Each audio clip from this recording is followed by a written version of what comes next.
Hey, this is Morgan Freeman. This show is gross and disgusting and should only be enjoyed by adults.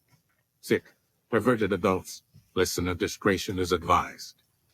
But I'm not trying to make fun of world hunger. Matter of fact, I think I have the answer because I spent a lot of time working it out. And if you want to stop world hunger, stop sending them food. Don't send these people another bite, folks. You want to send them something? You want to help? Send them U-Hauls. Send them U-Hauls, some luggage. Send them a guy out there that goes, hey, we've been driving out here every day with your food for like the last, 30, 40 years. And we were driving out here a day across the desert, and it occurred to us there wouldn't be world hunger if you people would live where the food is. You live in a desert! Understand that? You live in a fucking desert! Nothing grows out here! Nothing's gonna grow out here! You see this? Huh? See this? This is sand. Yeah. It's sand. You know it's gonna be 100 years from now, huh? It's gonna be sand! You live in a fucking desert! Get your kids, get your shit, we'll make one trip! We'll take you to where the food is! We have deserts in America, we just don't live, asshole! Welcome to the American Moron Entertainment Network. P-word. The P-word. The P-word. I thought I banned the P-word. Sorry, I was a little grouchy when I did that intro. I liked it. I think everything's fixed. I think I don't know. Yeah. At least we have video. Video's running. A lot of bottom end though. Fade this guy out just a little bit. So there's a new face on the camera tonight. Yeah. Thank God for that. I'm tired of looking at. We have a special guest in the room tonight, and that is Frank Stevens. Howdy.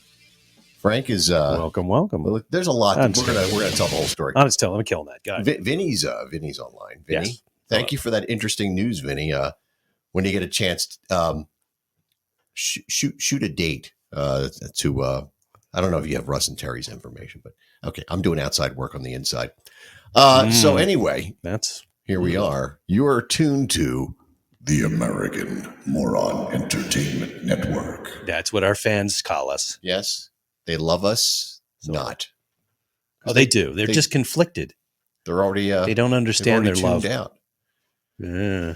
All right. They're there. They'll see. They'll listen. Vinny, you're still there, right? Sure. Yeah, he's there. I think he is. I don't know. So tonight we're here. We're going to talk to Frank, and Frank is from Kelvin 27, which we alluded to that last week. If you tuned in last week, we had our friend Matt Fink on, and Matt played keyboards on Frank's recording for Kelvin 27, which was pretty wicked to have him on here because he's quite a famous guy.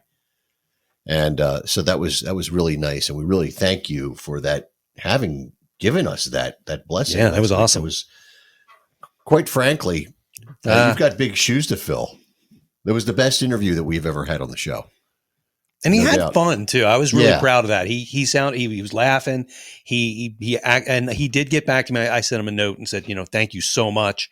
And he said, yeah, let me know. You want me to come back on? And I'm like, yeah, thank you. Hello, squee. Crazy good. Oh yeah, awesome. A lot of fun. Yeah, I listened to it. I really enjoyed it. He did a great job. I am glad you enjoyed it. I was horrified. We had so many technical problems. So it was all because of you. Yeah.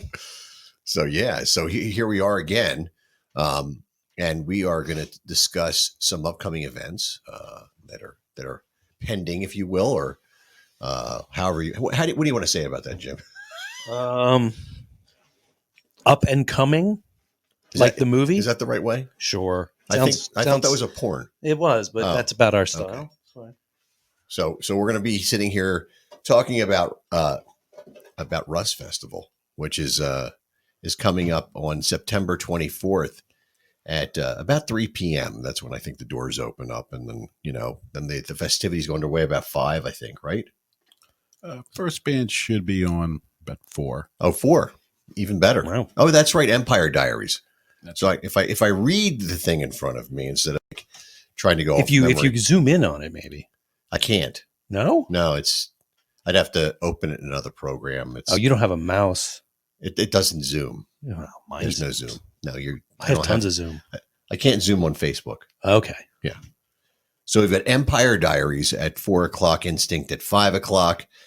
I don't know what's going to happen at 6:00. That's not a band. I was being funny.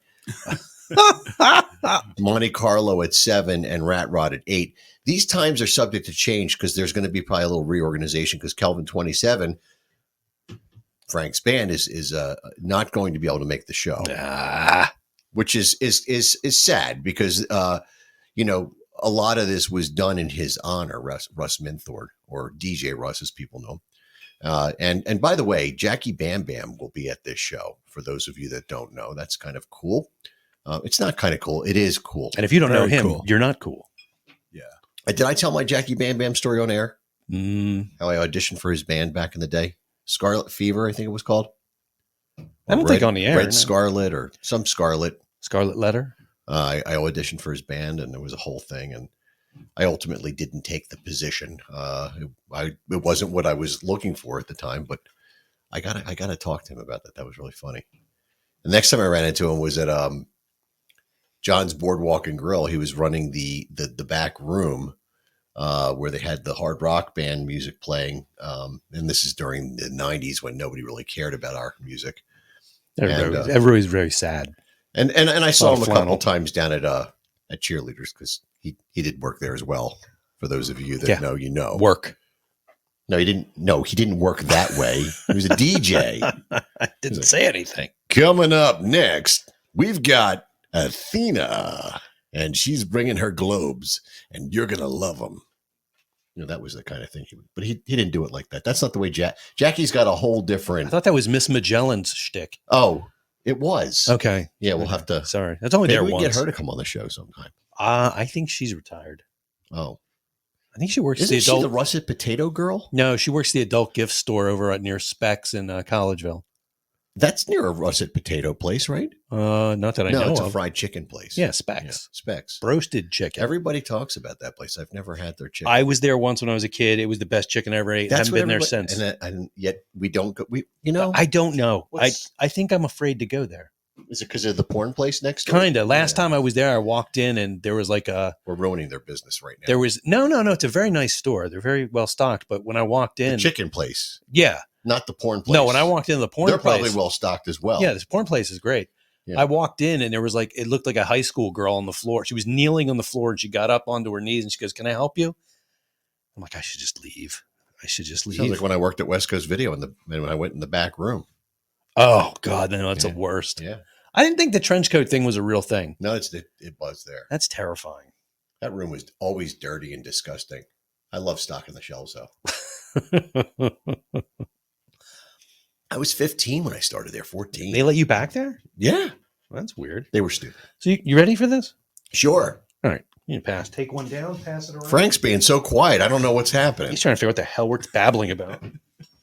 We're a little tough at first. No worries. A little closer so you don't have to lean in. Oh, well, I wasn't doing something. And just think of the microphone as an ice cream cone that you can't lick, but you want it close to your mouth. Oh man, that's just nasty. That's how I describe it when at work, when we have PA systems at work and people have to get up that have no experience speaking on microphone. Not that you don't, you're very well.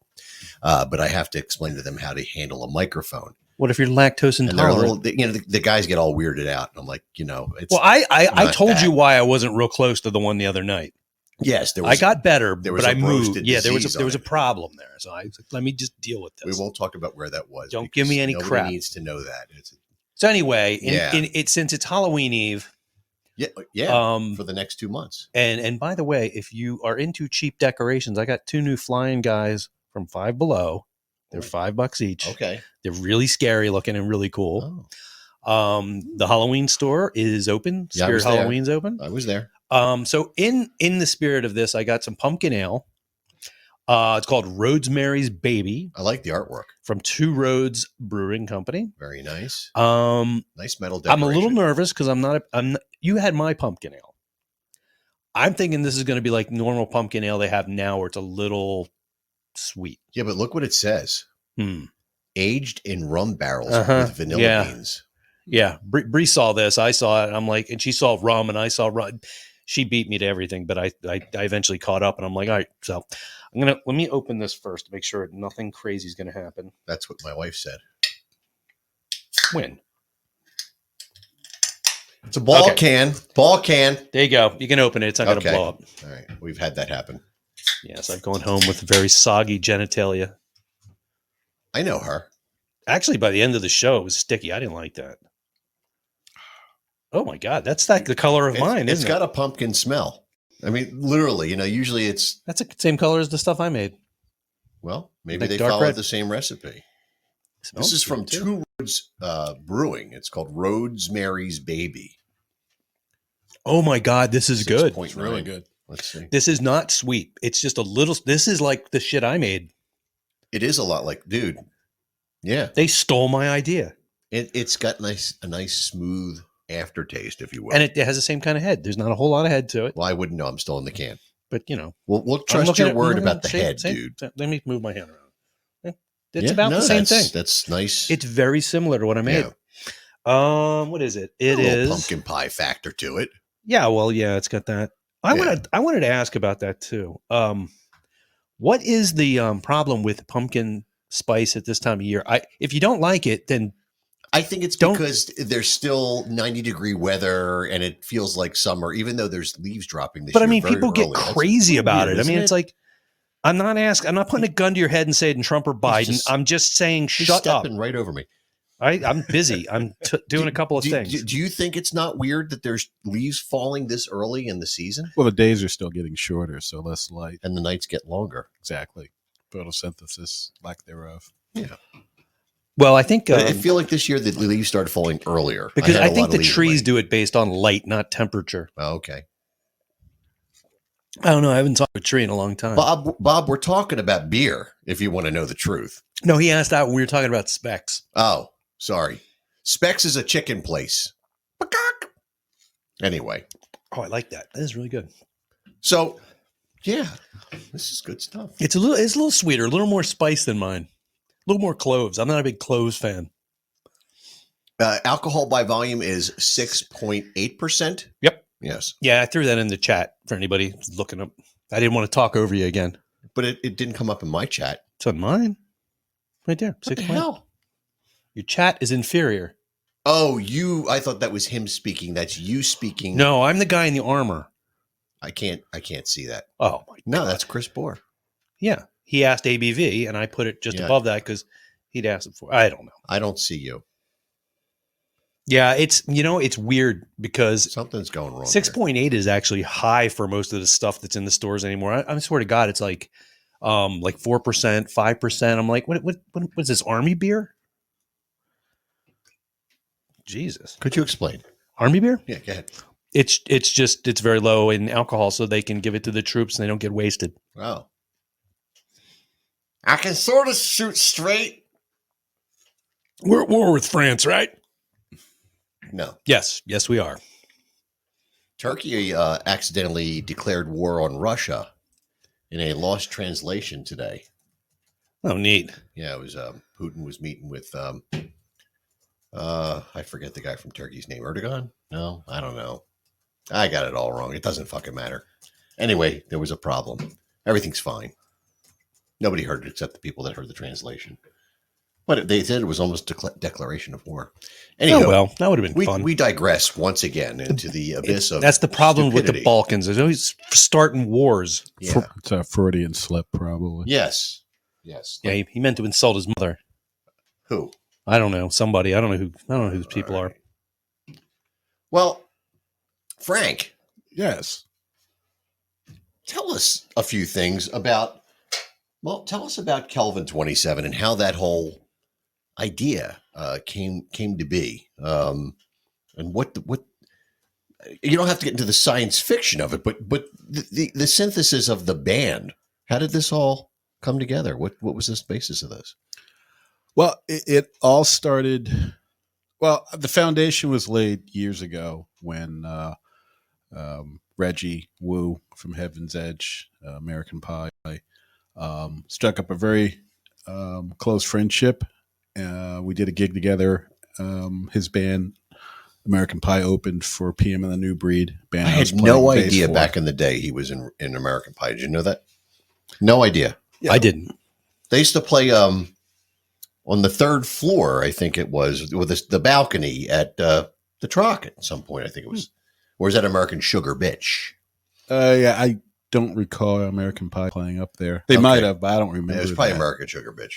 Yeah, they basically American Pie was Heaven's Edge with a different singer, Sean Carmen, came in, and they were doing more of a kind of like a 70s blues rock kind of thing. More like a This is the 90s and the 2000s. yeah, it was kind of like almost like a little bit heavier than the Black Crowes. Okay. You know? Not a bad thing at all. No, it was Yeah, good I like stuff.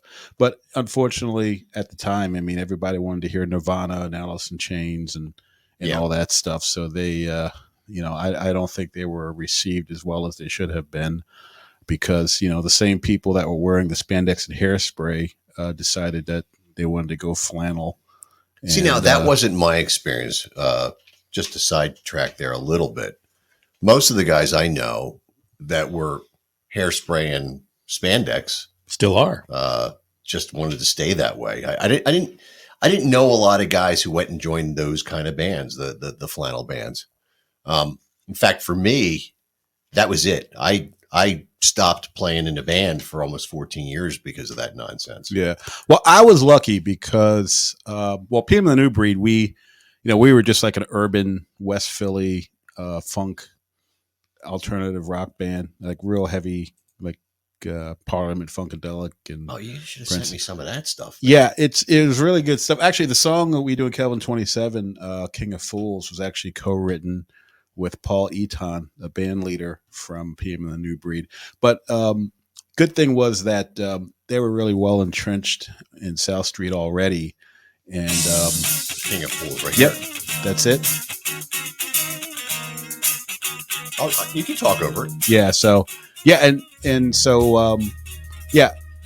song actually, there's a great story about how this song was written, because Paul and I wrote like the main riff and the main groove back in the 90s, and what happened was there was an ice storm that shut the city down. I remember that. 1994, I think it was. Yeah, and I got stuck at Paul's house. It was like a row home in West Philly, and you couldn't get anywhere. And the only things that were open was a Checkers and the corner store. Everyone bought like 40s of like Old English and malt liquor. And so I was stuck there for like 5 days. I literally couldn't go home. I remember using a rubber mallet to break my car free from the ice. Yeah. And so all I could buy for 5 days, I literally lived off of cheeseburgers and Colt 45. Nice. Because that was literally all you could buy. And so I'm in. yeah, so Paul, Paul, without the cheese. Oh, no cheese for me. Okay, thanks. so Paul, he had a studio in his basement, and he and I messed around, did some writing together, and the main groove here that you hear is what we had came up with, and then it always stuck in my head over the years. And so when Reggie and I started to Kelvin 27, when we started working on original material, I was like, I always loved that groove for that song. I can't remember what we called it, what the working title was, but so I texted Paul and said, hey, listen, remember that groove we came up with back during the ice storm? And of course he's like, no. So I was like, no, we came up with this thing, and I A lot of Colt 45. Yeah. Well, that's the thing, So I just told him, hey, I just want to let you know, heads up, I want to use that for my new project. Do you want to help us finish writing it? And so he said, sure. And he came up with some ideas, helped us finish it. Then Reggie, of course, added the woo effect to it, made it a little bit more metal, because it was nowhere near as heavy and as high energy as it is now. It was a little more laid back. And then Scott Foster Harris, our singer, who some of you may know from his days with LA Guns, He wrote the lyrics based on a story idea I came up with. As a matter of fact, that was the first song that I ever started coming up with the story ideas that we used to make the lyrics. Now, can people buy this anywhere? Not yet. Not yet. I mean, this we actually weren't planning on doing much as far as releasing material or even thinking about doing shows probably till next year. We just wanted to get a good catalog of songs because Kelvin 27, first and foremost, is a writing and recording project looking for publishing opportunities. So going after things like sync licensing, video games, kind of what Matt alluded to last week. So, but yeah, there's going to be stuff up streaming, and we're going to get some stuff out there. I've been focusing so much on the Russ Festival that some of that stuff kind of got put on the back burner until after the show. But no, it'll be out there in time. Well, we're going to talk about the Russ Festival in a moment. You know what's really cool is, you and I, of course, spoke about this music before I even knew about the Russ Festival or any of these things that were happening. Well, I didn't know what the Russ Festival was. You had come to me and we were talking about potential to be playing guitar for you. Right. And once you told me, and I think it was probably 2 conversations in that Reggie was the guitar player, possibly. And then I heard the music. As soon as I heard there's a section here where he does this, it's a descending chord. I'm like, that's Reggie Wu all day long. Like, I know his stuff. Like, I understand his mentality and his playing, and I can pick him out. And it's kind of interesting. For a guy that's a local guitar player in my book, I mean, I know he's a national act and international act. I had the first Heaven's Edge album, played it to death. I used to ride around Roosevelt Mall cranking it out of my car. And I had my own shit at that point, but I was playing his shit. Right. So, but there's a certain aesthetic that Reggie has in his playing that I find very pleasing. And it's sort of the way he attacks a chord progression. And there's a certain, I think of it as a lilt in his soloing. There's a certain, it's almost, I don't mean that this to sound funny, but I call it like a lazy note. He does this note thing where he does this bend, and I can just pick him out. It's the way he bends a note. It's very distinctive. And that's a cool thing. Like a lot of guys, they play, you go, yeah, he's great. He's a great guitar player. But it's that distinctive little factor thing. And Reggie has that. And I it's just always been a cool thing to me. I'm geeking out here as a guitar player.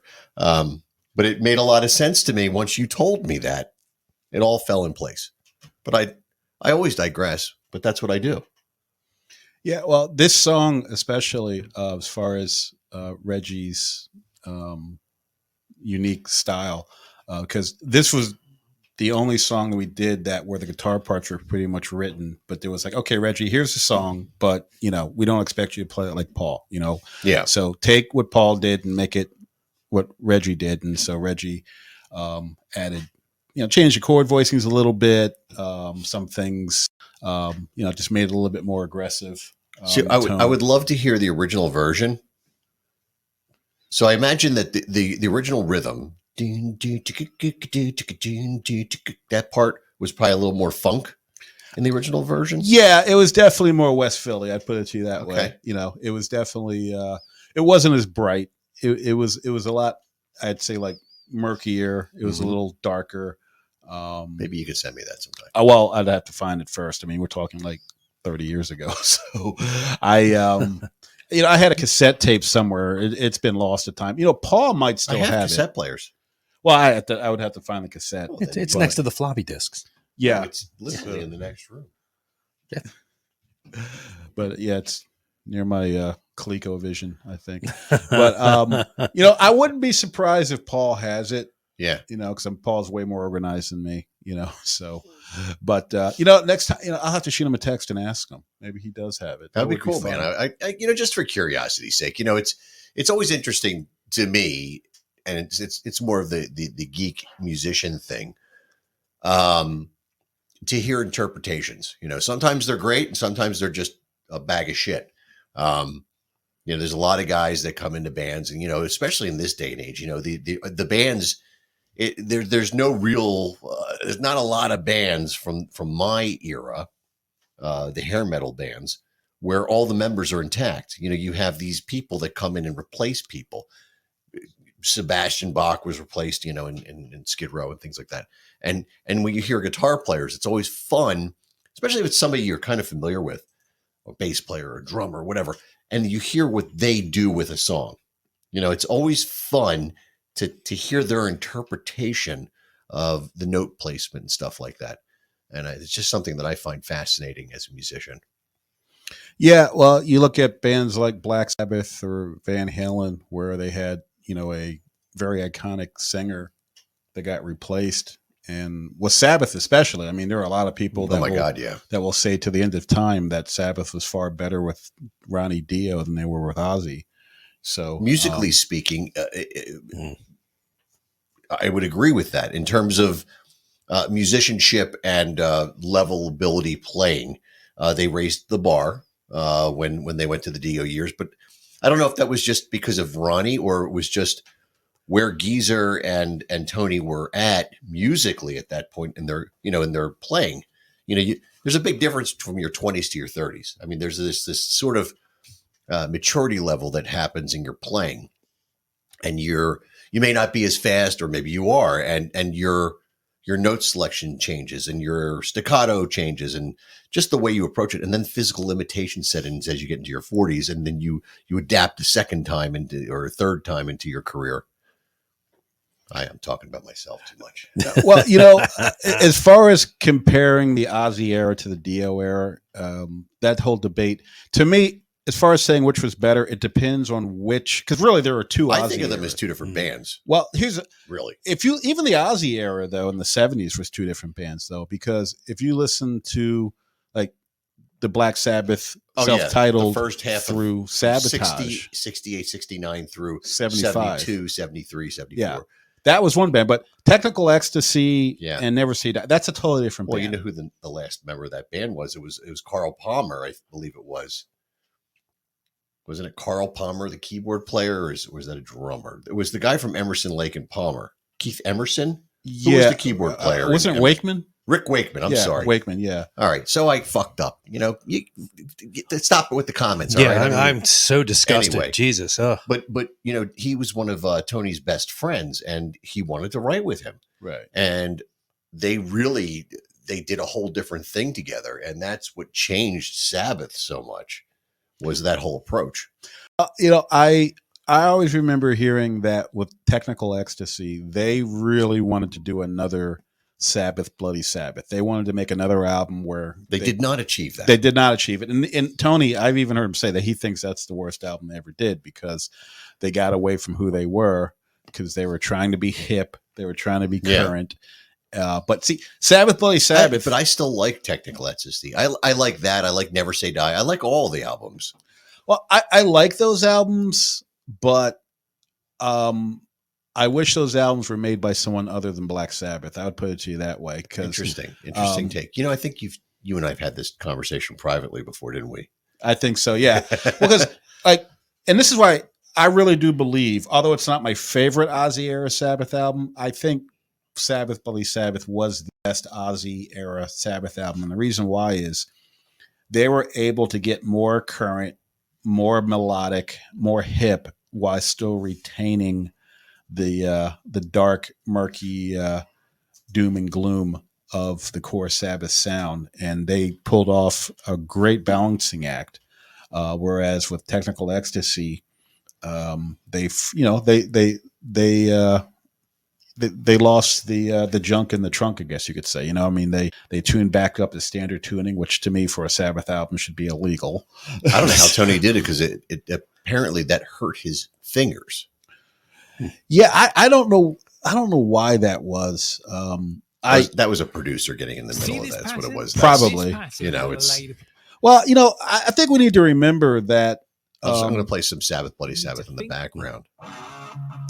Yeah, I think we need to remember when you listen to what they did in the late 70s, the grunge thing hadn't been a thing yet. Thrash metal wasn't a thing yet. So a lot of the aspects of Sabbath that we love so much, I don't think was kind of like branded yet. Yeah. Um, so at that time, I don't think they really understood what it was. 'Cause sometimes I think bands don't understand what it is about their sound that the fans love best. Just like we were talking about Duran Duran earlier, how they went so synth pop in the 90s and 2K, but their earliest hits were a lot more guitar oriented, and it's like everybody on the planet except the 5 people in the band knew that Andy Taylor was the special ingredient that made those early albums so special. I think Sabbath, like Master Reality, tuning down to C sharp and all that stuff. That's what made Sabbath unique at that time. And I don't think it was until the 90s that they were like, oh, okay, yeah, that's, that whole generation that grew up with it just was like, yeah, we're going to do this. There's a guy named Tim who just wrote in, and he's saying that he liked the Ozzy on his own the best, the Diary of a Madman and Blizzard of Oz. And I to me, that is the quintessential Ozzy. Blizzard of Oz and that is, I love those albums to the point where I get emotional when I listen to Randy Rhoads play on those 2 records, Diary of a Madman and Blizzard. There's just something that was magical about those sessions, and there really was magic, and there was magic for Sabbath when they did their 2 albums with Dio, the Heaven and Hell and the Mob Rules. All 4 of those records are they are kind of foundation points for me musically for what I like, what I love, and what motivates me emotionally, musically, and otherwise. And and if I was going to go a step further beyond that, I would say, Screamer for Vengeance from Judas Priest and Defenders of the Faith. There were these quintessential dual records that bands were putting out. Iron Maiden was Number of the Beast and Peace of Mind, another 2 foundation pieces for me in my world. And I think that a lot of people that were born in the mid to late 60s that got into hard rock when they were coming up probably found themselves in a lot of the same position as I find myself in when it comes to metal. Now, Zeppelin is they're another cornerstone. I have a multi-cornerstone building. There's probably about 100 blocks on the bottom of that building, but very interesting to think about these things. And as weird as it sounds, I sit and think about this stuff all the time. Deeply, very deeply.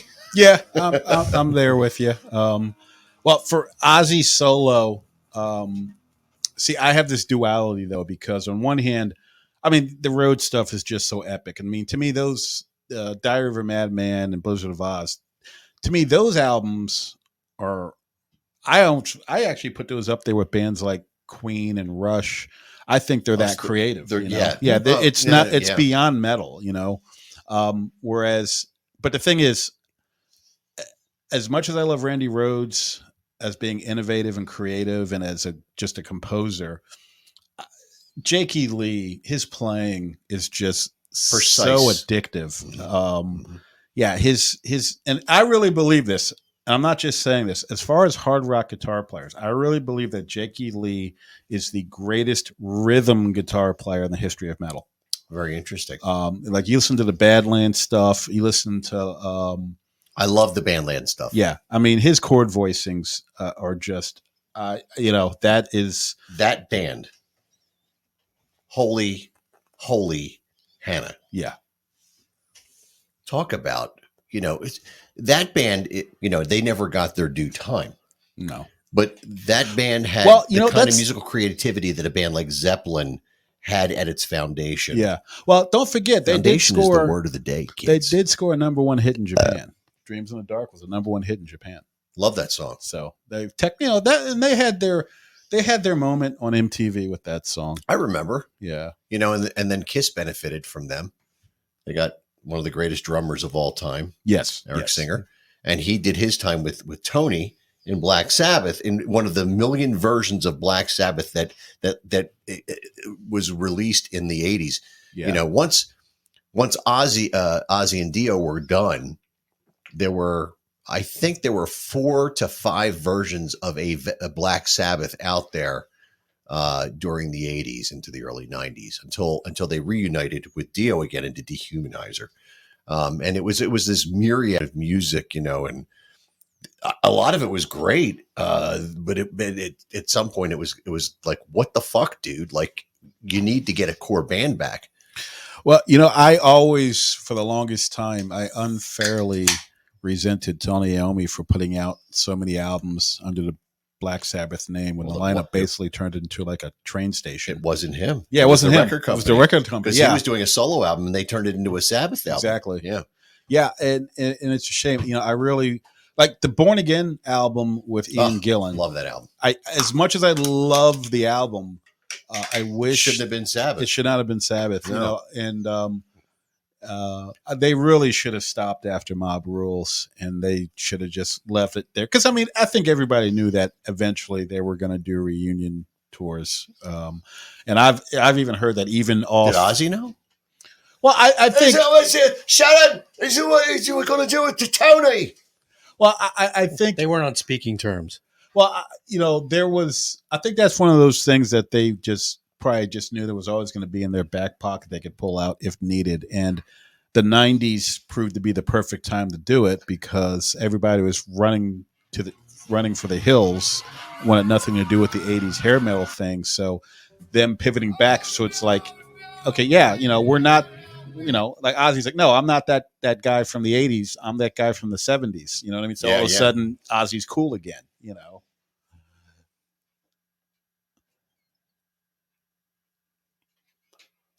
Technology fails me once again. It's that. It is a little.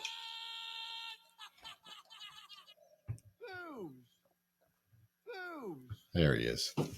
I was trying to get him in on it, and he's Ozzy. You know, I think I have a soundboard with him, which is there is one. Yeah, I have it. I think it's somewhere here. But hey, if we're going to talk Ozzy, one name that does not get talked about enough, Bob Daisley. Yeah, well, the architect. Yes. He's the architect. Yes.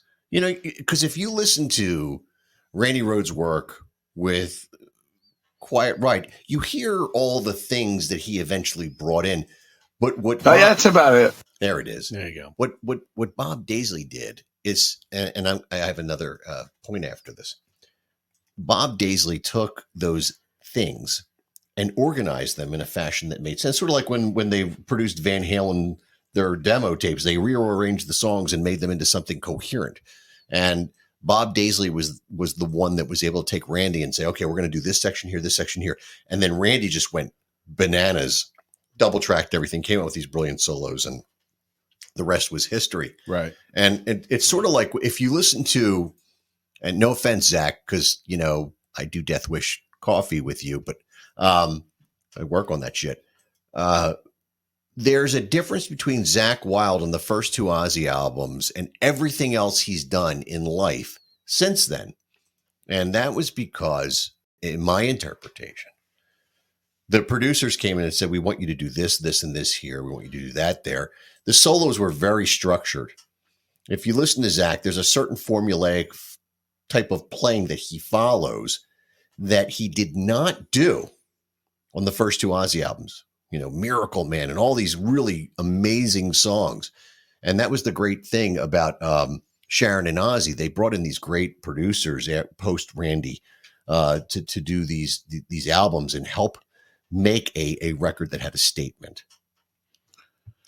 Well, you know, I wonder how much, and I think you're right as far as the producers, but I mean, the branding of where they wanted to be associated, who they wanted to be associated with. I remember when Zakk first came out, all you ever heard was how much he was into Hendrix. Yeah. And that's true. And that was really more the, but meanwhile, he was a Tony Iommi freak. Yeah. Yeah. And the people that really knew Sabbath could hear it in the songwriting, you know, especially on that first album. Oh God. You know? It's such a great album. I mean, it's just ridiculously good. Yeah, but later on, though, he started getting more lumped in with like Pantera Yeah. and the Dime Bags of the world and everything, and that's great stuff too. It has its place. Yeah, it right? has its place, but he lost a lot of nuance to his playing. At least what I can hear on the albums. Well, I don't think he went to that next level, and I hope I'm not offending anybody that's listening that feels that way otherwise about him, but he became you dick. See, there it goes, and they're writing it all. But he has a certain Patty Phillips in the house. How you doing? There's a certain box he started to live in and feel safe in, and I feel like he took more creative chances on those first two records. And a guy like Randy, I could just imagine, like to him, it wasn't an effort, right? I don't know if it's an effort for Zach, but what I'm trying to say is, Randy had a different trajectory as a musician, as a writer, and Bob Daisley, the two of them together. Bob wrote all the lyrics. It's no different than Geezer wrote all the lyrics for Sabbath. Ozzy just sang them. He didn't write them. Yeah. He may have come up with some of the melody lines, but that was all Geezer. And similarly in Rush, how Neil wrote all the lyrics. It's very interesting. I find that so fascinating, man.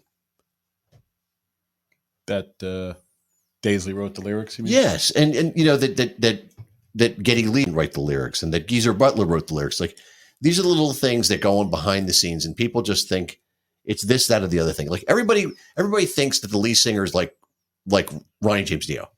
Here's this archetypical vocalist who's my favorite singer of all time, by the way. Yeah. Who comes in with a vision.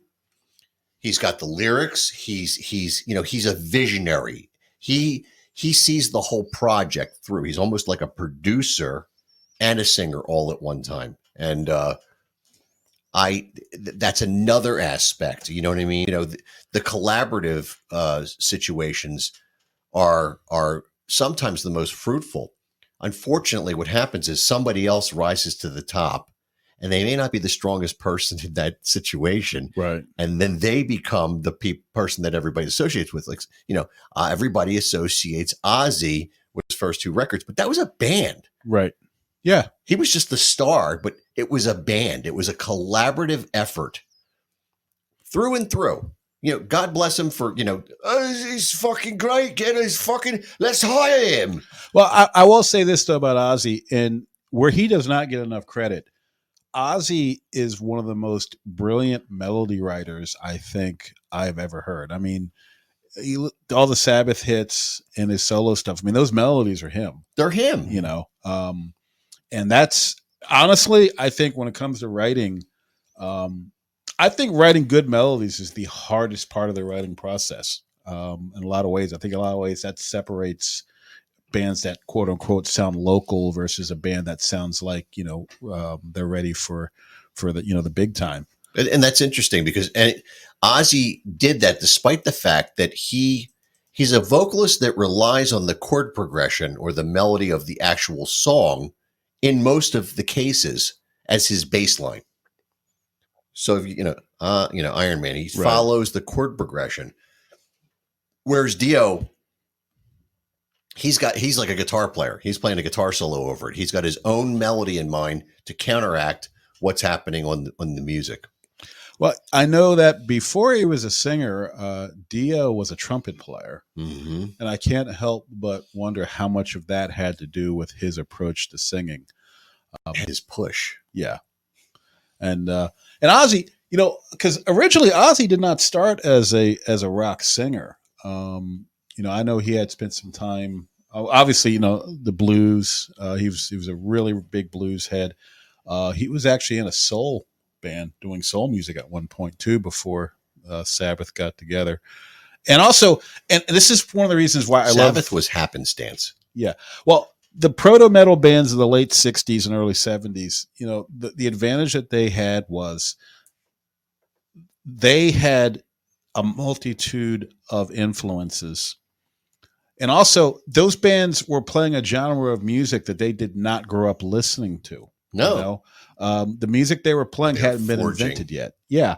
and there was a lot of jazz. There's a lot of Motown. There's a lot of things that went into it. They had so many wells of source material for inspiration, whereas I think too many bands now, it's like, okay, well, my sigil is Metallica, so my band's going to sound like Metallica. Right. I mean, bands like Zeppelin and Deep Purple and all of them, they didn't do that. That wasn't where they were coming from. I mean, like case like Dio. I mean, his favorite singer is Stevie Wonder. Yeah. I mean, and you don't even hear it. right. But what a genuine person. Yeah. What a genuine person and a genuine musician. He's always been my vocal hero. Not that I'm a singer, but if I could pick a singer to sit down and write, music with, from that era, I would pick him in a heartbeat. He's so motivating to me. I didn't get to see Sabbath Dio era during the Heaven and Hell Mob Rules tour. Right. And I finally got to see them in 2020, what was it, 2010 or 2009, wherever it was. It was the tour that came through Philly. And I stood there and I have these emotional moments musically. Personally. You just had one right there. Yeah, I did. And I broke down. I broke down at this concert with, 10,000 people or whatever it was. I don't know. And I had this moment and I wasn't embarrassed by it. It was a pure emotional joy of watching my favorite singer, one of my favorite guitar players, and seriously, definitely one of my favorite bass players of all time, Geezer Butler, just do it. It was life changing for me. You sure you didn't have some chocolate? No. Okay. That was that Heaven's Edge? Heaven's Edge, yes. Sorry. Well, that's another story for another time. I was fortunate enough to see Sabbath with the Mob Rules lineup on the Dehumanizer tour. Okay. And that at the Tower Theater. And I didn't even know that tour came through. Oh yeah, that was one of the best shows I ever went to. And see, busy. I got into metal late. I didn't get into metal till I was already like in my late teens, because I grew up basically listening to like dance music, dance funk, stuff like that, gospel, Sure. Because my parents and how did this happen? as far as How did this transition happen? How did this epiphany occur in your life? well, Because metal rules. well, That's a given. I believe it or not, oddly enough, shout out to Matt Fink here. Prince, believe it or not, was the roundabout way I got into metal. When Purple Rain came out, which totally changed my life. Mm-hmm. And I went out and bought every magazine I could for the bands I dug back at that time. And so, Prince is on the cover. Okay. Yep, we're going to buy that. Duran Duran. Okay. There we go. See, that's it. That's a phenomenon kids don't understand today. Right. That's what we did as children. Yeah. If there was a Kiss on the cover of a magazine or they were on page 14 and it was a picture I never saw, I bought the magazine. Right. Yeah. $1.25, $1.25, $1.25. What are you doing with all these magazines? Mom, look at the walls of my room. It's all over the walls. Yeah. I was right there with you. Yeah. So this one magazine, they had a little blurb where they talked about how a lot of people compared Prince to Jimi Hendrix. And at that time, I'd heard the name Jimi Hendrix. I didn't know much about him. But so I was like, hey, well, people compare Prince to Jimi Hendrix. I should go buy a Jimi Hendrix album. So I went out and bought Are You Experienced? And oh my God. Life changing. Talk about, it's like finding out that, there's this whole other universe out there that's open to you. It's like your whole life here. There's this stuff that's really delicious. It's called chocolate. No, I can't describe it to you, but someday you're going to taste it. And it's not like vanilla. And it's not like Coca-Cola. And it's not like steak. And it's not like that burnt hamburger you had last night. And when you have it. Don't use that voice. You sound like you're leaning out of a van talking to kids walking in from school. Come on, man. It's that kind of a thing. It really is. Yeah. Yeah. So Hendrix was the first hard rock band I listened to. And then I remember I was at school and I was talking to a kid there and he was more of like a metal guy. And I told him, hey, I just started listening to Jimi Hendrix. He's like, well, tell you what, if you like Jimi Hendrix, you got to check out Jimmy Page. And he started telling me about Zeppelin. And so I went out and bought Led Zeppelin 4. Second That's rock not album. a bad place to start. Yeah. So, and then I got really into Zeppelin. So it's kind of cool that, the first rock band I listened to was Hendrix, then Zeppelin. And then shortly thereafter, somebody turned me on to Sabbath, and then Rush and things like that. And then MTV, as far as, the 80s stuff, MTV, we got MTV late where I lived because Frank Rizzo didn't love us. Like we didn't have it where I lived either. Yeah. So by the time Got it when I was in college, I think. Yeah, I got Really? MTV. Yeah. Oh my God. Used to go to my aunt's house when I was a kid to watch it. She City lived in sucks, Center man. City. We used to go down to my aunt and uncle's house and sit in front of their television so we could watch MTV. I think it came to our place around 1981 around here. But no, that wasn't happening. And I remember they actually came to your house to like get y'all signed up, and they were like, anybody have any questions? I'm like, does that include MTV? The guy's like, all the kids ask this. I'm like, yeah, Dick, answer the question. Yeah. And his name was Dick. His name was Richard. Yes. Yeah. Where was I? It's okay. Yeah. Sorry. It's- I do happens a that. No. But so MTV and Rat. Oh yeah. I Round and Round, Rat. I said it was like, okay, Uncle here we Milty. go. Yeah, Milton Berle. It was wonderful. And that was like, that was definitely as far as the more modern rock, that's when I started getting into that stuff. But what I really like about my musical journey is nothing. I was not one to dump one influence for another as I grew as a musician. No, it was just another page in the book. Right. Right? Yeah, because I mean, it's like even when I was at my most quote unquote metal, I was still into like Sly Stone and Prince and Otis Redding and things like that. It's just that Very cool. and that's why Mick Gordon, my brother from another mother, from As We Become Ghosts, from we played together in the '90s, and Monkey Finger. I tell you what, you should have him and I on one day, because that was dude.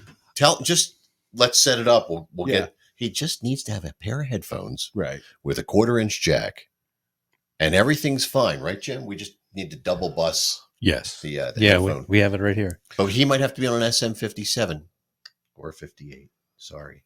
Oh, boy. Just to gain a little bit.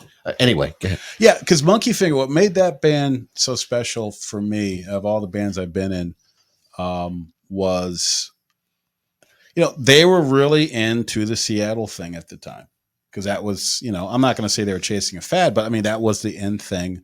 And they definitely. You had to do what you had to do. Yeah, and they fit into that. And I had crossed paths with them. A couple of guys knew me from PM and the New Breed. And I had bumped into the guitar player at the Cell Block. And he's like, he's like, I saw your band. Wait, you guys. so you were hanging at the Cell Block. I was hanging at the Cell Block. And yet we claim we don't know each other. Yeah, maybe we probably did. We were just that drunk, I think, probably. that I can believe. Yeah, So Matt from Matt Another Scheiber, beer, sir? surely, but you can call me Paul. Okay. Yeah, so he had mentioned Thank that they had lost their bass player, Mike Gregory, excellent bass player, by the way. Really enjoyed his work with them. And You so, good, Frank? no, I'm still nursing this. All right, so. let me know. So he's like, we're looking for a bass player. So I went and tried out, and I learned their stuff. And they're like, so what do you think? And I was just like, guys, I love your music, but I got to tell you, I don't play like Mike, and I don't write like what you guys do. So I was like, look, I love what you're doing. And if you're willing to let me be me and you guys do you, and we'll just see what happens. Yeah. And so that ended up being the synthesis for, if I pronounced that correctly, for Yes. a really, really great sound for the time. And See, now I want to hear that. well, if you want to, Is it on YouTube? tell you what, if you search my name, it should pop up on like Reverb or one of those things. Okay. I think I got some stuff. If you just put in Frank Stevens, usually it's one of the top. What about me? Oh, It's always about you, man. I know. It's Yeah, I really don't like Googling my name. It comes up in very weird places. See if it comes up. If you scroll down, it used to always come up. It's like, there we up. If you go back up just a little, I believe, yeah, there we go. That there, Well, you can hear some monkey finger here. So check out Broken. Broken. Okay. Listen to you. It's got some slap going on. It's Frank Stevens. Monkey finger.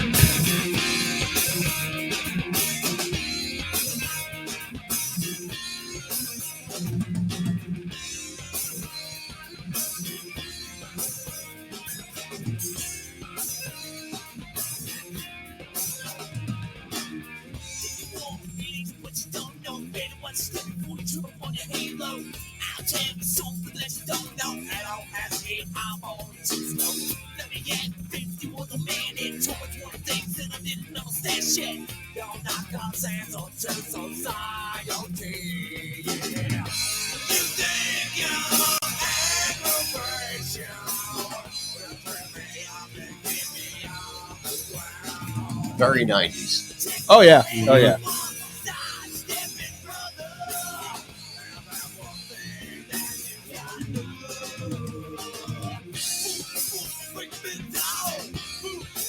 Three-man band or a four-man band? 4.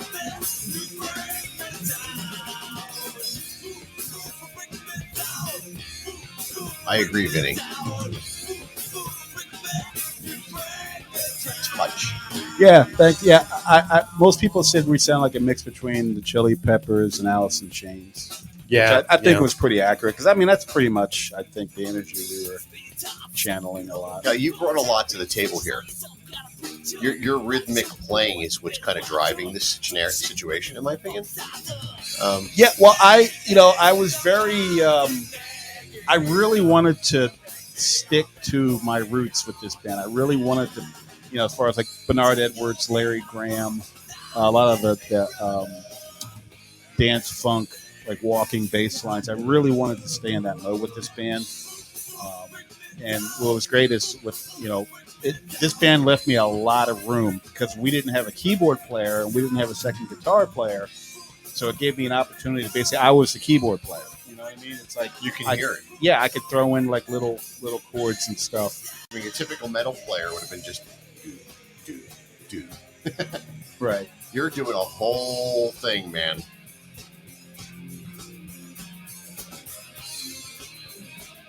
It also helped that we had a phenomenal drummer in Tony Iannuzzi. So there's a little bit of dirt on your playing there. You got a little distortion going. Well, I used nickel strings, so nickel gives like that little bit of a growl for some reason. So to me, that was always part of What kind of amp was this? Harkey. Yeah, Harkey 7000. I would have thought it was an Amping SVT. Well, it does have a tube because you had 2 preamp. One was tube and one was solid state, and you just kind of blended them to your liking.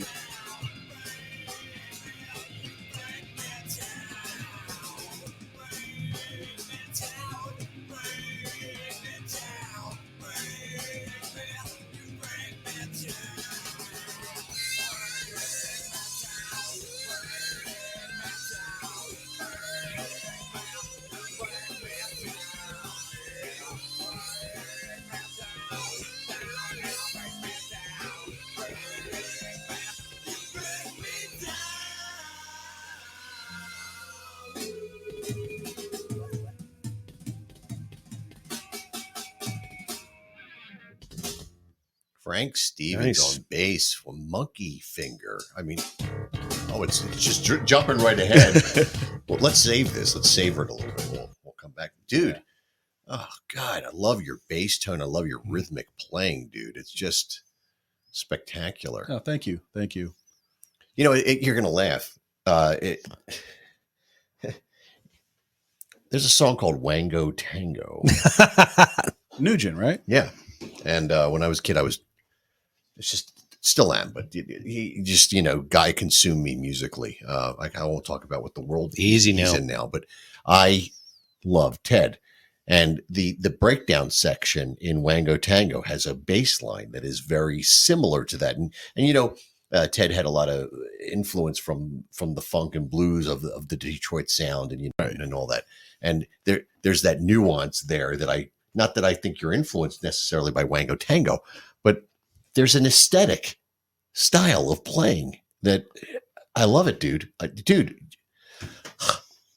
I'm blown away. You've fallen into a dude spiral. Yeah, I'm in dude spiral. Sorry. Well, my tone. I love your tone. Yeah.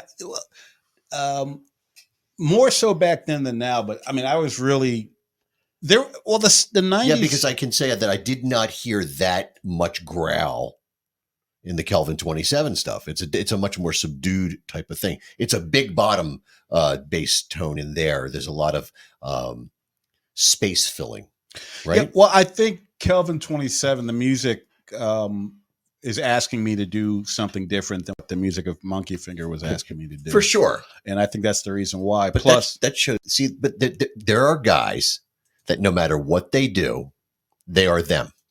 Right. Now, if I'd met you back then, I think you were one of those busy kind of bass players, and that's where you would be, even in a situation where it doesn't call for it. Right. And that's an interesting thing about you as a player, your dynamics, your ability to adapt to the situation, whether you've written it or not, and raise to the level or change the level when necessary. And I don't want to say lower the level. That's why I say change the level. I find that very interesting about you. Well, well, thank you. First off, it's very, very humbling to hear you say that. Highly articulate as well. I'm going to have 6 more beers and it'll all be fine. Being a preacher's kid, my dad was a Princeton man. So, when I had my eureka moment to be a bass player, what did it for me was actually a Duran Duran song, The Reflex. And great song. And I remember how it had that really rocking guitar riff, but then it had such a big bottom, a nice moving, grooving, funky bass line. And I just loved how it was almost like the bass was almost like the ambassador, like a cultural ambassador, you know what I mean? So it's like, okay, yeah, it's a rock song, but we still want to, make asses wiggle here. You know what I mean? And so I think any band I've been in, I think I've always tried to be the one that maintains balance in the sound, because I think it should never be forgotten. The original rock and roll was the child of the jazz and blues and the gospel music of the late 1800s, early 1900s. Absolutely. And I think the whole country. Yeah. And so I don't think that should ever be like, I was listening to some Little Richard yesterday and I was listening to what he was doing versus, more modern rock and how, there was a swing there rhythmically that you just don't hear in enough rock stuff now. And I think for me, I always want that to be there. Well, you think about American music, because that's what we're talking about here. It's American music. Right. Whether it's derived from people on a slave plantation or people in a downtrodden environment, American black music is what America is. Whether it's rock, whether it's blues, whether it's jazz, whether it's hip hop and rap, it is quite frankly the soundtrack of America. Yeah, it is. Well, music is really, creatively speaking, America's gift to the world. I mean, it is. Jazz, I heard it once said in a movie, jazz is the only truly American art form. Everything else we got. That makes total sense. It's derived, right? It's all derived from something else. Yeah. And I wanted to say something about Duran Duran there, just as a side note. It's a Tony Franklin aesthetic in the bass playing in Duran Duran in my the way I hear it. Well, only because I'm such a ferocious Duran Duran fan. I can tell exactly where John's playing came from. It was Bernard Edwards from Chic. So, and that was the band where the guy had the plexiglass bass or guitar. I forget which one it was. It was a see-through guitar. Do you remember those? It was in their video, if I remember. I know my kid wasn't The allowed to Chic. get one of those for school because the music teacher The was very Freak. horrified. Yeah. The Chic. Very heavy instrument. I messed up. Your diatribe. I did it again. nah, you're fine. Yeah, Bernard Edwards was the eureka moment for John Taylor, as far as, because originally John Taylor was a guitar player, and if I remember correctly, he became a bass player. Basically, they drew straws and he lost. See, isn't so many bass players end up like that? So I go back to back when I was a kid. My buddy and Larry and I decided we're going to have a band, and we didn't really want to. We're going to have a band, man. You, Larry, Joe Rockhead, And it Fred, was Barney. Me, Larry, and Russ, or as some people called us, Meatball Larry. Right. Anyway, one day we turned around to Russ and we're like, "Listen, we're getting guitars. We're going to form a band, and you're going to be the bass player." He was like, "All right," and we didn't really think much of that, and called me up about a week later. I got a bass, and I start lessons Tuesday. Okay, dude. Larry, we're gonna get fucking lessons. He got a fucking bass. It's on, man. This is serious. Like they spent money, Right. So that was the begin. That was how it all started for us. But and he didn't care. He was cool with it. Like it wasn't like we drew straws. It was just like, dude, this is what you're doing. It's funny, how that all happens for everybody, but bass players in particular.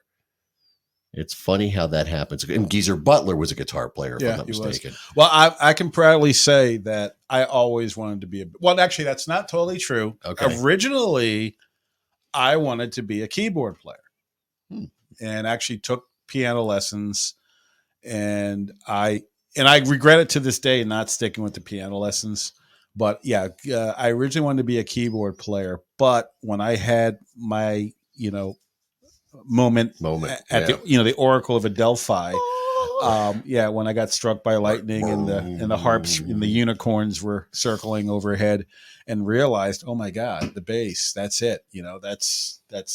And so, but yeah, I never wanted to be a guitar player. I mean, well, good for you. Yeah. So, and I think, I'm stuck. I think in my playing, I hope it's pretty obvious that, I like to think anyway, I have a firm understanding of, where the bass is versus where the guitar is, or at least where it's supposed to be. And that's important. Yeah. People don't understand that. Yeah. And I really don't like just following guitar riffs. I mean, sometimes obviously Clearly, it's the right thing to do. The last song we heard. Yeah. That's what's happened. There's a whole dynamic taking place there. Yeah.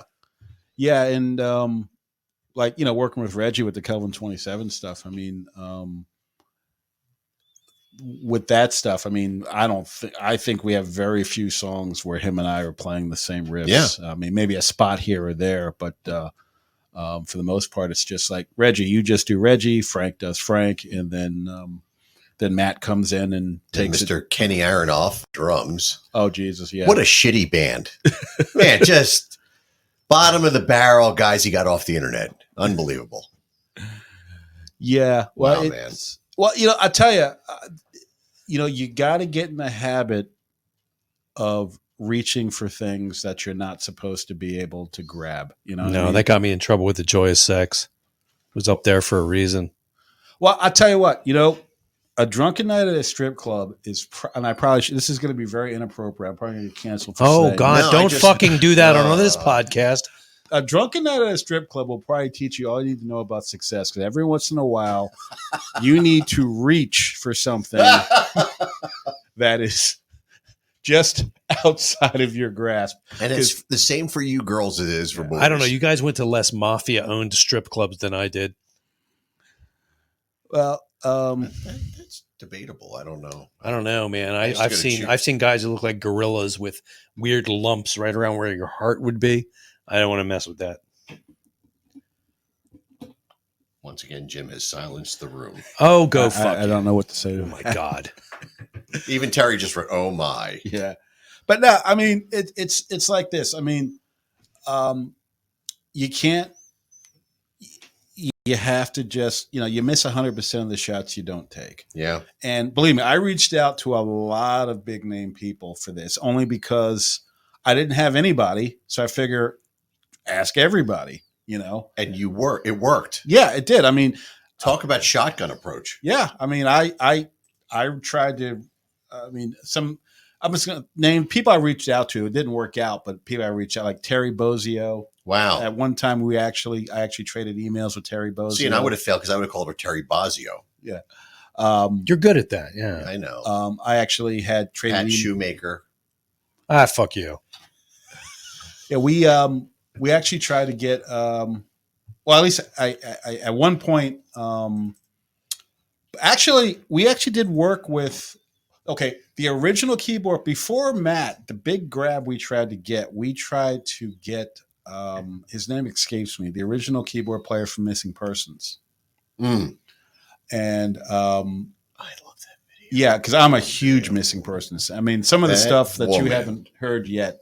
I mean, it's basically like whatever Kingdom Come is to Zeppelin is us to like Missing Persons. Now, do you like the music, Adler, or just the bubs? I just the way. Well, of course, I like the bubs, but there was a sexual aspect to the way that she sang Mm-hmm. that I found very intoxicating. And there's something about a female vocalist in general that is her. It's a shift. I don't know how to explain it. I dated a female vocalist when I was in college, and I'll never forget. I met her in school, and I didn't know she sang, and then we talked, and it's like she's a singer in a band, and her band was doing pretty good. She's out there to this day. I won't name her name, but when I went to her first band practice and she started to sing, it was a life-changing event for me and how I felt about her. Yeah, they have Viagra for that now. Yeah, I didn't have that problem. Man, no, who does? No, I didn't. Oh, wait, I didn't- know somebody. I did not have that problem cropping up in my tent. Gotcha. It was not a sexual thing, dude. It was a musical, emotional thing that went on, and I can picture myself sitting at that band practice to this day. Lisa, Not sexual at all. Yeah. good job. Anyway, we've almost come full circle because I wanted to get you to talk about the members of Kelvin 27 so that we could get back to why we're here tonight. And why we're here is because on September 24th, there's going to be this momentous event at Tom and Jerry's in Delaware County, Pennsylvania, beginning around 3:00 in the afternoon. For the people that are going to come early, because you got to get your drink on and then take off Monday. And Is that how that works? That's my plan. see, Damn it. I I'm did that thinking about putting in for that day off as well, because I think I might just Be sick. go all in. We're going to be playing a benefit. My band Instinct's going to be playing a benefit for Russ Minthorn. And he was one of your best friends, if not your best friend. Yeah, Russ. My phone's going to blow up. What do you mean I'm not your best friend? But in a lot of ways, Russ really was. Russ was the most emotionally supportive person I had in my life. That's the best way to put it. I wish I could have gotten to know him as an adult. He was an Instinct, and I only knew him as he was 18 or 17 years old, or maybe 20. I don't know. When he was in the band for about 2 months, we used to rehearse with him at East Side Studios. For those that know, you know. So I feel a little. I was friends with him on Facebook, but I didn't get to know him as a man, and as a grown man.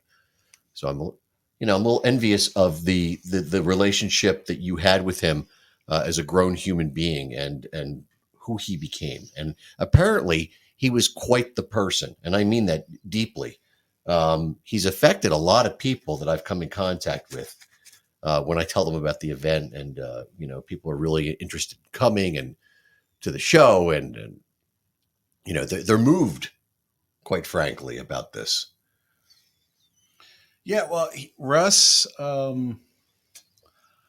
it's hard to put into words. I mean, Russ was definitely the first non-blood relative that I have lost. I can honestly say I have to learn how to live without that person in my life. Wow, man. And that's heavy. Yeah. And because it's, he had his battle station when it came to, me, because I knew that, if it's 2:00 in the morning and my demons are swirling, the person you call was Russ. I mean, that's how it was, and in a lot of ways, I think I kind of filled that same void for him as well, and what's kind of both cool and sad is, I think both of us were at a moment in our lives where we're like, look, we're not getting any younger. We got to get our shit together. We got to get in shape. We got to get our health right, get our money right, and it was like, okay, like me, I'm in the gym. I got the Kelvin 27 thing, and my career and things like that. And then Russ, he was trying to do the same thing. Like Russ was a very, very talented voice actor. Look at this stuff. He was really talented. I mean, he was really good at it, but he never did anything with it. And we had a talk, and I told him point blank. I said, Russ, look, man, you have to give yourself permission to suck. You don't get anywhere unless you give yourself room to make mistakes. Oh, that's so sage of you. Yeah, and the thing is, he finally was coming out of that shell, and he was going to start working on that. But he was like, "Yeah, you know what, dude? You're absolutely right. I want to get the ball rolling, but first I got to get this heart surgery out of the way. And once that's out of the way, it's on." And now looking back, you realize what an ominous statement that was, because unfortunately, the surgery was the beginning of the end. And I think maybe in a lot of ways that might have been one of his last gifts to all of us, is the fact that he taught us you can't wait, especially us. I mean, because look at the people following us tonight. I mean, how old are they? How old are we? They're all in the same bracket. I mean, how many of us, anyone here under the age of 45, raise your hand, Zero. Yeah. Zilch. We don't have chronologically. Oh, well. Oh, sorry. It's, ladies and gentlemen, we don't have time to wait, whatever it is we were put on this planet to do, we got to start doing it, if not already, because we're not going to be here very long, and I hate to put it that way. No, there's an urgency. Yeah. How many years, how many decades, how long am I going to be able to play? How long am I going to be able to write? How long am I going to be able to do whatever? And that's the thing, it's, you are a preacher's son. Yeah. You're moving me, dude. You really are. Continue. I'm sorry. This is great stuff. This is deep. Yeah. I really think that, there's a lot of very talented people out there that need to be out there, that need to be doing what they're doing. Even if it means doing it incorrectly, it's still better than sitting on your couch, Yeah. Yeah. I feel your words are how I feel all the time. Right. And there were too many years where I let everything go by and did nothing. And I'm trying to pursue everything at this point in my life that I wanted. And, I went to school for broadcasting. Well, here I am live from the steam pipe. Right. Whatever. This is fun. It's my outlet. I do vocal impersonations and do all that. I can do voices and characters. I'm signed up with an agency. I've got not much work, but whatever. It's something that makes me important to me. And it was a really hard step just to call that agency and get my name on the list. That was a huge thing. People don't realize that the biggest obstacle in their life, generally, unless they're like a narcissist, is them. No, especially if they're a narcissist. It's hard to get past the self-doubt and lack of confidence that we all keep inside ourselves. And life is very short. And we are at that age, demographically speaking, the people that are listening, and the people that I know, and the people that come to see Old School, and the people that see Instinct, and all the people I encounter on a regular basis. I'm seeing a trend at this point. It's the first wave, as I call it. Once you get past the age of 49, there's a wave of people that this is the age, folks, where people died in the 1700s. And they died of all different sorts of things, but the diseases that we live past due to medical innovation, diet, and sanitary conditions are getting people that, wouldn't otherwise have made it anyway. And so you see this wave of people in your 50s drop off, and it's alarming. It is alarming. It is terrifying. It strikes a chord in you, and it breeds your mortality. At the same time, you're watching your grandparents and your older fathers and mothers, if you will, passing away, or maybe they passed away in their 50s too. It's that first wave. They're the first line of defense in life, and they are exiting the world. Right. And the next wave is just even worse because everybody just goes after 70, it's a shit show. But we have that time now, and we have that realization as a human being that time is finite, and we can do something. And if you're creative or whatever it is that makes you happy, you should pursue it, and don't let anybody hold you back from doing that, whether it's their own problem or whatever. You have one life to live, and you have to do what makes you feel good and makes you feel whole and right. And I adopted that a little bit, maybe too harshly, after my father passed in 2010. And that was the hardest thing that I've ever gone through as a human being. My grandfather was tough, that lived with me growing up, but when my dad died, that was a very, very, very, very, very bad time for me. I don't talk about it a lot. At the time, I posted a lot of stuff on social media, but I don't talk about it. I keep very quiet about it. And so I to your point, man, just get out there and do it. Right. And that's why it's great. Look, here we are. You and I didn't know each other, right? But Russ brought you and I together here right now. And this is a beautiful thing. And I'm not trying to be sappy and shit. This is real life stuff, people. It's real. And you need to go out there and do your thing. Do what makes you, if it's your grandchild, if it's your child, if it's, I don't know, maybe you like to cut the lawn in circles and that's your big thing and you want your lawn to look a certain way. I don't even know. joke about that. I'm sorry. All right. You struck a chord now. I did it with Jim again. It's important, and you need to live your life for you. You don't forget your responsibilities, but live. Live. Damn it. Thank you, Sandy. So, in honor of that, we have this amazing gig on September 24th, where we're going to honor the life of this beautiful person, this incredible person that I never got to know as an adult. Be careful with that.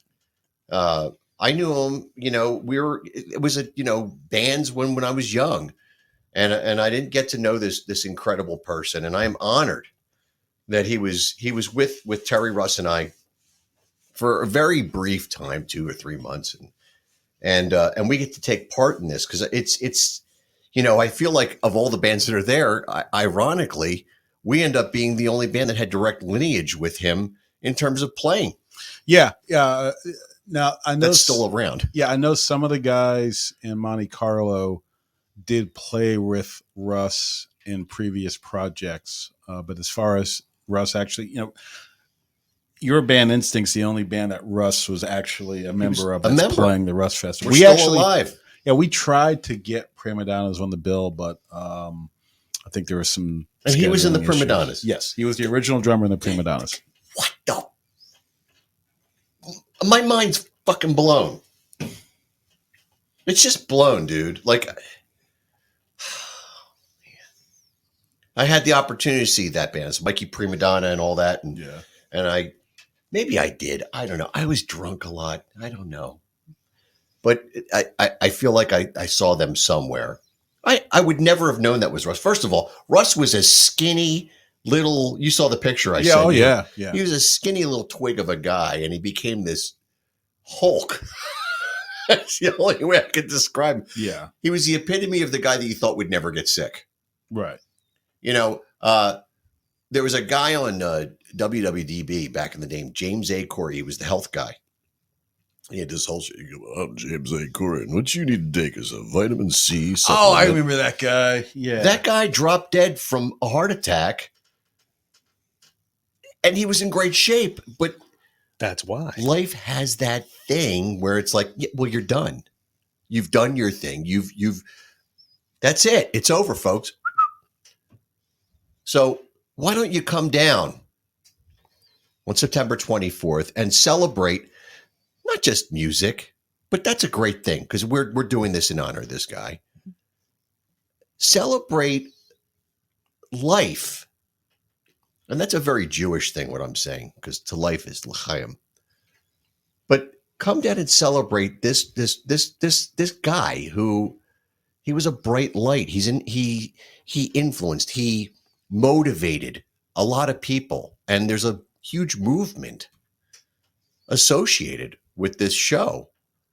And I think it's going to be a very moving moment. And the lineup is great. There's great people.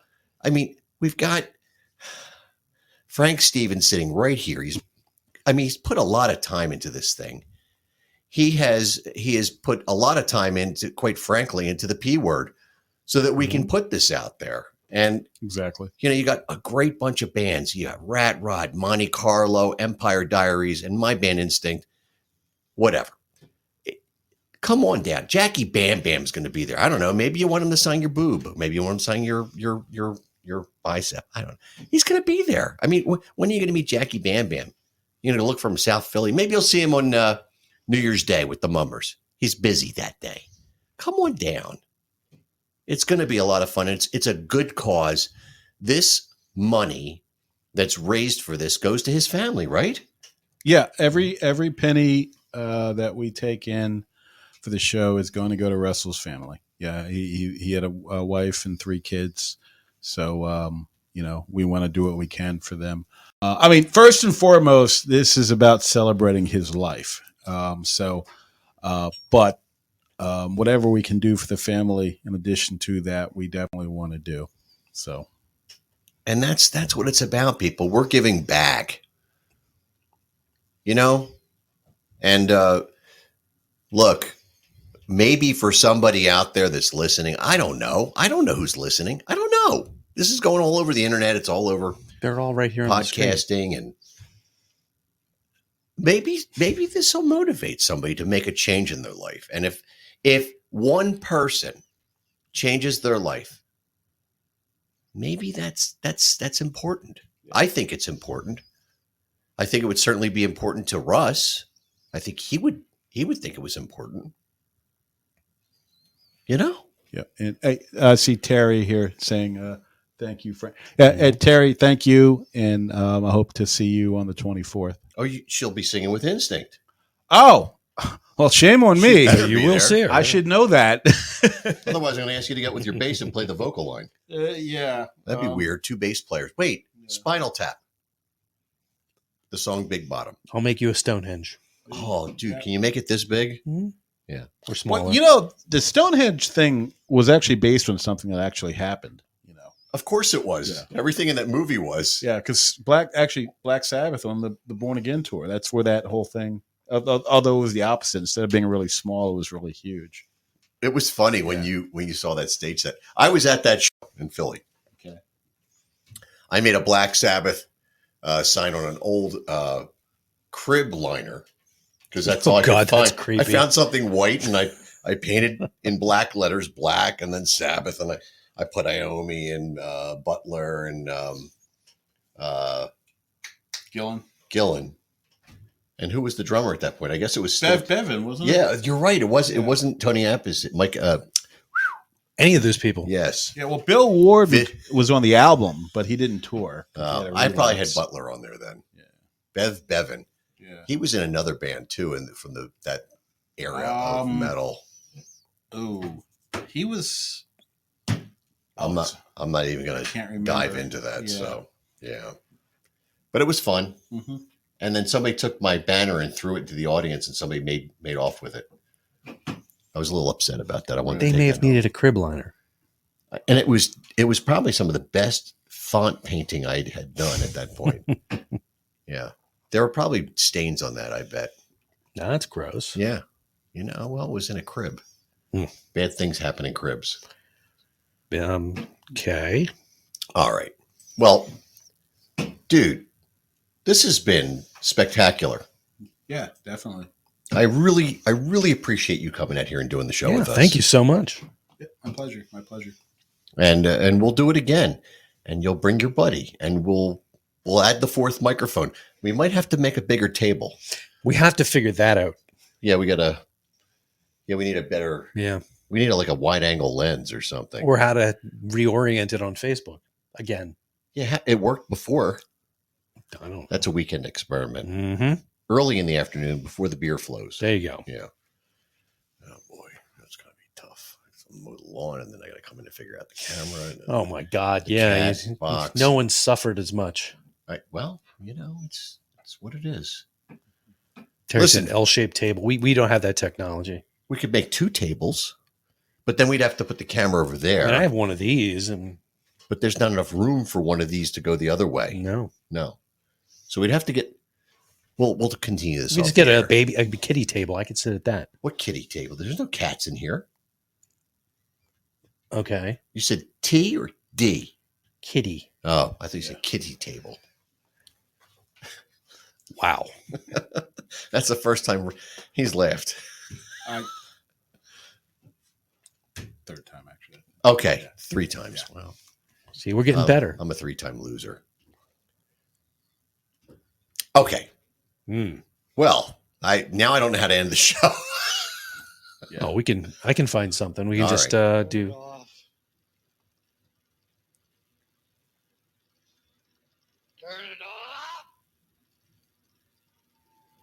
If you don't get the reference, it's not even. I mean, too much. You can have too much of anything. There you go. I mean, All right, we'll just get rid of that. That's terrifying.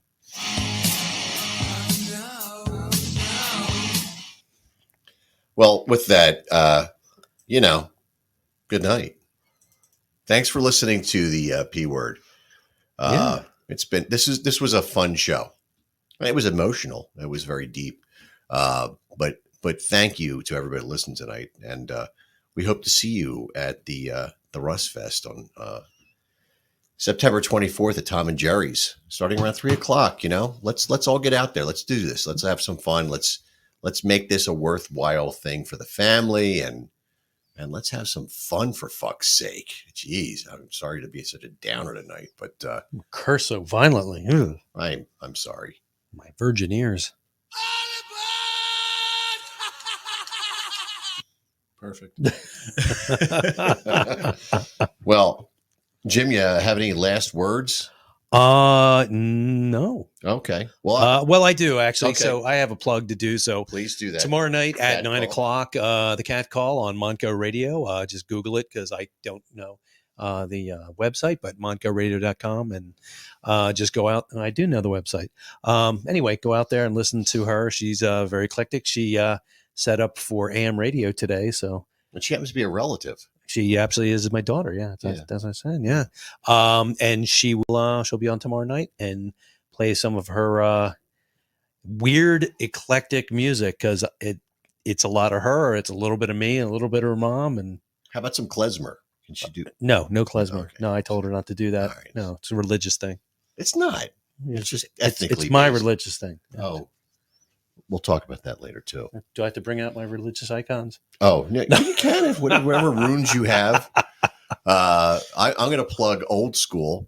Friday night will be at Nick's Woodhaven from 9 o'clock to 1 o'clock, playing all the metal, hard rock, 80s arena rock crap. We're going to be there. So just come on out and it'll be fun and you'll like it. You like Quiet Riot, you like Bon Jovi, you like Journey, right? Guys in spandex. There's no spandex. There's some spandex. I don't wear spandex. It's in there somewhere. Is it? Yeah, there's some spandex in there. The waistband, It's underneath I the forgot jeans. It's about that. terrifying. Yeah. Okay, but I'm not wearing that. That's a super band waistband. That doesn't I matter. wore spandex once for Halloween. It wasn't Chafing. good. Yeah, I didn't care for that. Yeah. And put the powder on it. Anyway, We'll do the whole boxers and briefs things next time. I'll see you Friday night if you're coming out, and if not, then I'll see you the following week or something. We're everywhere. We're somewhere once a week. And some big news coming from Instinct Camp, possibly. There's a little conversation that might take place, and it might involve a singer from a band. Formerly in a band. Don't give called away too Accept. much. Yeah, well, it's fine. It's fine. But there's some big stuff coming. So thank you. Thank you for tuning into the American Moron Entertainment Network, where we are losers. Yeah. Good night, folks. Love you. Good night. See you next time, next Tuesday at 7:30. Yep. Peace out.